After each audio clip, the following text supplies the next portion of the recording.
স্ত্রীকে তালাক দেওয়ার পর তওবা করে আবার ফেরত আনা যাবে কিনা, তালাকের সঠিক মাসালা জানতে চাই। তালাক দেওয়ার পর তওবা করে তালাক আনার কোনো সিস্টেম নাই। কাবা শরীফের ইমাম সাহেব, মদিনার ইমাম সাহেব, বাইতুল মুকাররমের ইমাম সাহেব, তিন ইমাম মিলে যদি তওবা পড়ে তারপরও তালাকের পর আর ফেরত আনার কোনো সিস্টেম।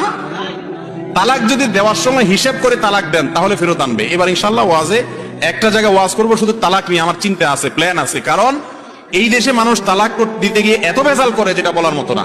মনে রাখবেন, কখনো ভুলেও কেউ কারো স্ত্রীকে 3 তালাক এটা মুখের বাইরে আনবেন না, এটা আনা গুনাহ, হারাম, নাজায়েজ কাজ। স্ত্রীকে তালাক দেয়া লাগলে সর্বোচ্চ 1 বলবেন। আমাদের যখন জোশ উঠে শরীরে, রক্ত যখন উঠে যায় মাথা, কিসের 3 তালাক, তয় 3000 তালাক, বেগুন তালাক, সিম তালাক, স্ত্রীর তালাক, তার বাপ মা 14 গোষ্ঠী সহ তালাক। মাথা নষ্ট হয়ে কি বলে নিজেও ঠিক থাকে না, ঠিক না ঠিক? ধরে শুধু মারা উচিত। আমার এক উস্তাদ ছিলেন খুলনাতে, এফতা পড়ছি যার কাছে, ওনার কাছে তালাকের মাসালা জিজ্ঞাসা করতে আসলে